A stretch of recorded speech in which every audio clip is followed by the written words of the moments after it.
दोस्तों बिना लहसुन और बिना प्याज के आपने बहुत सारी पनीर की रेसिपीज देखी है, लेकिन ये जो रेसिपी है ना, इसमें ना ही हम टमाटर का इस्तेमाल करेंगे, ना ही काजू होगा, ना ही क्रीम होगा, लेकिन तब भी रेसिपी एकदम रेस्टोरेंट जैसी बनेगी। इस रेसिपी में मैंने पूरा ध्यान दिया है कि ऐसी टेक्निक यूज करे कि उसमें ग्रेवी भी बिल्कुल रेस्टोरेंट जैसी बने, गाढ़ी गाढ़ी, लेकिन टेस्ट बहुत ही अमेजिंग आए। आप ये बना कर देखना, आपको बहुत पसंद आएगा। तो हेलो दोस्तों, मैं हूं भरत और आपका स्वागत है भरत किचन हिंदी में। तो फिर देर किस बात की, चलो फिर शुरू करते हैं। अब यहाँ पर सबसे पहले हम पनीर को एक ट्रीटमेंट दे देते हैं ताकि पनीर के अंदर तक फ्लेवर आए। मैंने यहाँ पर सरसों का तेल अच्छे से गर्म कर दिया है और गरम गरम सरसों के तेल में आपने यहाँ पर बेसन डालना है। बेसन बेसिकली हेल्प करेगा ताकि कोटिंग हो जाए मसाले की आपके पनीर के ऊपर।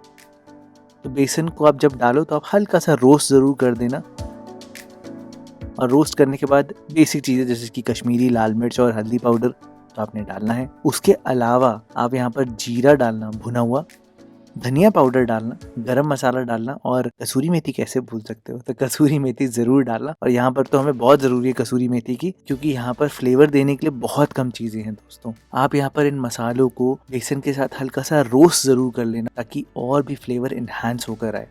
जैसे ही मसाले रोस्ट हो जाए आप यहाँ पर सबसे पहले नमक डाल देना। मैंने यहाँ पर काले नमक का इस्तेमाल किया है, आप चाहो तो नॉर्मल नमक भी यूज कर सकते हो, थोड़ा सा फ्लेवर इन्हांस होकर आता है बस। नमक को अच्छे से मिलाने के बाद मैंने यहाँ पर पनीर डाल दिया है। वो जो मेरी व्रत वाली वीडियो थी ना 4 वाली, उसमें मेरे पास पनीर काफी सारा रह गया था, तो मैंने उसी पनीर का इस्तेमाल किया है। ये है जीरा पनीर। अगर जीरा पनीर नहीं है तो आप नॉर्मल प्लेन पनीर का इस्तेमाल भी कर सकते हो, वो भी मैंने यहाँ पर डाला है। दोनों का फ्लेवर बहुत बढ़िया आता है। अब आपको तो पता ही है कि आपने पनीर को थोड़ा सा रोस्ट करना है ताकि मसाला अच्छे से चिपक जाए, तो आप अच्छे से मिला देना। लेकिन पनीर बनाते वक्त एक बड़ा इंपॉर्टेंट पॉइंट है जो लोग ध्यान नहीं देते। देखो, अगर आप फ्रेश पनीर यूज कर रहे हो तो क्या होता है कि उसके टूटने के चांसेस बहुत होते हैं। तो अगर आप इसको ज्यादा स्टर करोगे तो 100% टूट जाएगा। तो यहाँ पर शेफ की तरह इसको टॉस नहीं करना बिल्कुल भी, आप इसको आराम से पकने देना मीडियम फ्लेम पर, ज्यादा छेड़छाड़ मत करना। हल्की सी कोटिंग अपने आप ही चढ़ जाएगी और हल्के हाथों से आप इसको स्टर करना। और ये देखो, जो पनीर है उसका फैट भी थोड़ा सा रिलीज हो गया है, इसलिए आपको ऐसे तेल दिख रहा है, क्योंकि हमने तेल तो वैसे इतना ज़्यादा डाला ही नहीं है। थोड़ा मॉइस्चर रिलीज कर दिया है जिससे पनीर थोड़ा सा फर्म हो जाएगा और ये जो मसाले की कोटिंग है ना, इस पर बहुत अच्छे से चिपक जाएगी। अब बस थोड़ा सा ब्राउन होने तक पनीर को पका लेना, बस इस स्टेज तक, एंड दैट्स इट। अब आप गैस को बंद कर देना और इसको साइड में कर देना और इसको पैन में ही रेस्ट करने के लिए छोड़ देना। यहाँ पर ना फ्लेवर एनहांस करने के लिए मैंने थोड़ी सी काली मिर्च को ना एकदम दरदरा कूटा है। दरदरा कूटना दोस्तों, और फ्रेश काली मिर्च को कूटना, ये नहीं कि पहले से पिसी हुई काली मिर्च डाल दी। और रही बात ग्रेवी की, ग्रेवी कैसे बनानी है, तो आप यहाँ पर 2 कप फ्रेश दही लेना। आप यहाँ पर रंग के लिए कश्मीरी लाल मिर्च तो जरूर डालना, 2 चम्मच आपने डालनी ही डालनी है।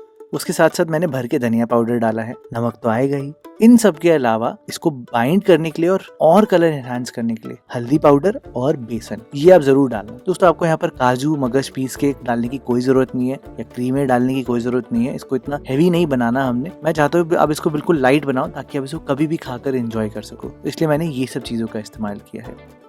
इसको आप विस्क से अच्छे से फेंट लेना, क्योंकि बेसन में थोड़ी गुठलियां बन जाती है। और थोड़ा सा मैंने यहाँ पर पानी डाल दिया है, लगभग 1 कप के आसपास, ताकि इसको पकाने में हमें आसानी हो। बस आपका ग्रेवी का बेस भी बन के पूरा तैयार है। फटाफट से पनीर बनाना शुरू करते हैं।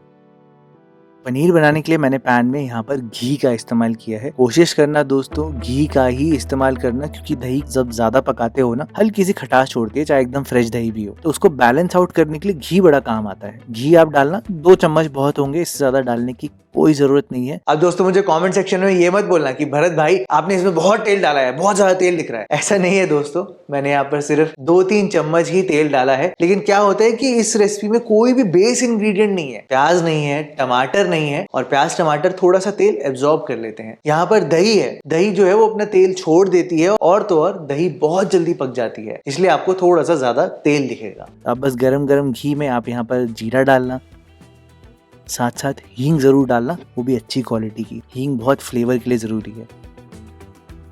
इसके साथ मैंने यहाँ पर थोड़े से कड़ी पत्ते डाले हैं, अगर आपके पास हो तो आप जरूर डालना। और सीधा ही आप यहाँ पर वो जो हमारा दही का मिक्सचर था ना, वो आप यहाँ पर डाल देना। अब आपने क्या करना है, एक बहुत इंपॉर्टेंट पॉइंट है दोस्तों, बहुत इंपॉर्टेंट पॉइंट ये है कि जब मैंने ये दही वाला मिक्सचर डाला ना, दही और बेसन वाला, तो मैंने गैस को बंद रखा हुआ है। आप ये देखो, गैस बंद है ना।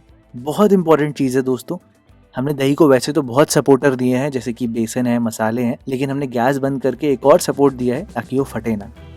लास्ट चीज जो आपने जरूर करनी है वो ये है कि दही डालने के बाद जब आप गैस ऑन करोगे, गैस ऑन करते ही आप फटाफट से दही को स्टर कर लेना। इससे ये होगा कि सारी चीजें अच्छे से मिली होंगी, दही फटने के चांसेस बिल्कुल भी नहीं होंगे। फ्लेवर को एनहांस करने के लिए मैंने यहाँ पर स्पेशली 3-4 इलायची डाली है, लंबी लंबी कटी हुई अदरक डाली है। बिल्कुल रेस्टोरेंट जैसा बनाना चाहता हूँ मैं, इसलिए मैंने यहाँ पर भर के अदरक डाली है, लगभग 1.5 इंच तक लंबी लंबी कटी हुई, और 3-4 हरी मिर्चें डाली है। अब बोलोगे इतनी ज्यादा हरी मिर्चें क्यों डाली है? क्योंकि दोस्तों हमने मिर्ची तो वैसे कुछ और डाली ही नहीं है, और मिर्ची यहाँ पर बैलेंसिंग एक्ट भी कर रही है। अगर आप यहाँ पर फ्रेश दही का इस्तेमाल कर रहे हो तो आप याद रखना, दही का जो इनहेरेंट फ्लेवर होता है ना, वो हल्का सा खटास में ही होता है, और दही में थोड़ी सी फैटीनेस भी होती है। तो आप यहाँ पर चीनी डालकर बैलेंस आउट तो कर सकते हो दही का फ्लेवर, लेकिन मैंने यहाँ पर हरी मिर्चों का इस्तेमाल किया है जो कि इसका फ्लेवर बहुत एनहांस करती है। अब आपने क्या करना है, अब आपने सिर्फ इसको पकाना है, कड़ी की तरह नहीं पकाना घंटों घंटों तक, नहीं।